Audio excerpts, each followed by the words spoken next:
Shalom. Pada kesempatan yang indah ini, saya akan menyampaikan renungan dengan tema Mari berhenti beragama. Sekali lagi saya ulangi, mari berhenti beragama. Kita baca ayat acuannya dulu. Dari 1 Korintus 15 ayat yang ke-10. Tetapi karena kasih karunia Allah, aku adalah sebagaimana aku ada sekarang. Dan kasih karunia yang dianugerahkannya kepadaku tidak sia-sia. Sebaliknya, aku telah bekerja lebih keras daripada mereka semua. Tetapi bukannya aku, melainkan kasih karunia Allah yang menyertai aku. Saudaraku, perlu ditekankan di sini. Kata sebaliknya, aku telah bekerja lebih keras daripada mereka semua. Tetapi bukannya aku. Itu dalam terjemahan lain dikatakan semua itu dikerjakan Allah melalui aku karena anugerahnya.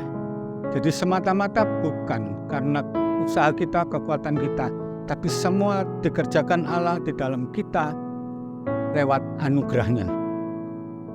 Renungan saat ini diawali dengan ungkapan atau pernyataan bahwa Injil bukan nasihat yang baik, tetapi Injil adalah berita menggembarkan penuh sukacita, yaitu bahwa Allah memperbarui seluruh ciptaan yang mulia, yaitu saya dan saudara, melalui kematian dan kebangkitan Kristus.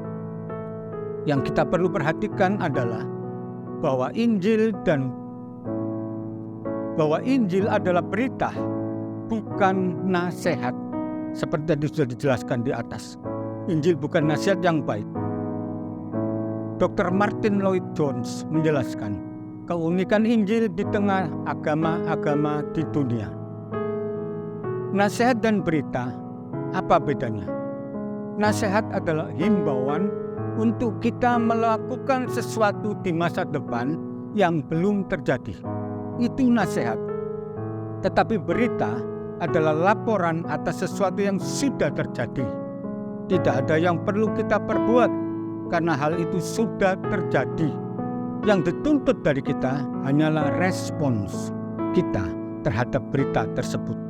Satu contoh, saat pemerintah meminta penduduk untuk menjaga jarak fisik antara satu sama lain dan memakai masker untuk menekan penyebaran virus corona di Indonesia, itu adalah sebuah protokol kesehatan vital yang perlu ditaati, karena yang menjadi taruhan adalah nyawa.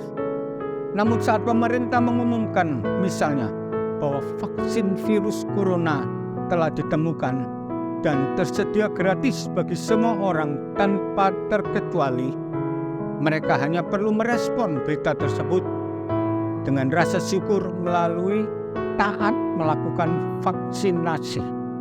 Saudaraku, Dr. Lloyd-Jones menambahkan juga, dia berkata bahwa setiap agama di dunia mengirimkan para penasehat kepada manusia. Lakukan ini dan itu bila engkau mau selamat. Ini hukumnya, aturannya, langkah-langkahnya. Selamatkanlah dirimu dari dosa-dosamu.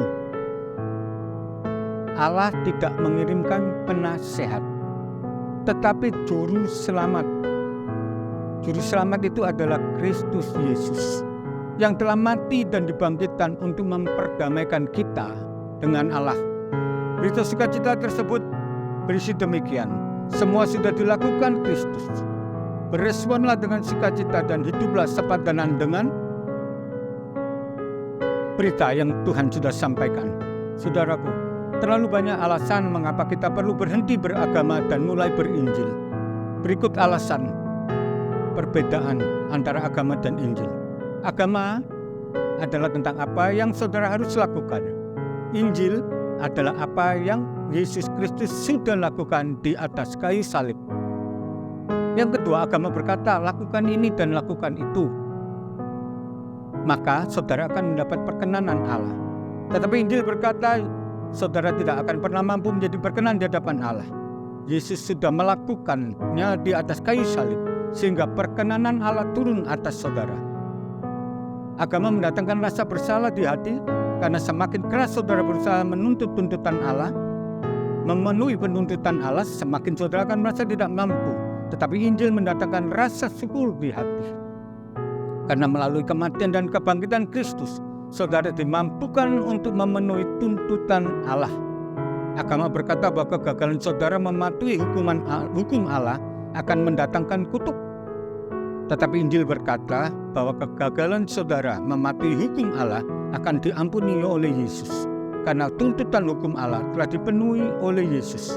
Yang berikut, tujuan saudara beragama adalah untuk mendapatkan dari Allah hal-hal yang saudara inginkan. Misal, kesehatan, kebahagiaan, kekayaan, kuasa, dan kelancaran hidup. Tujuan saudara berinjil bukan untuk mendapatkan berkat-berkat Allah, tetapi untuk mendapatkan Allah sendiri sebagai sang pemberi berkat itu sendiri. Agama melihat penderitaan hidup sebagai hukuman dari Allah, tetapi Injil melihat penderitaan hidup sebagai bagian dari proses pembentukan karakter agar serupa dengan Yesus yang pernah menderita bagi saudara. Demikianlah renungan yang singkat ini. Kiranya boleh memberkati saudara seperti sudah memberkati saya. Tuhan Yesus memberkati.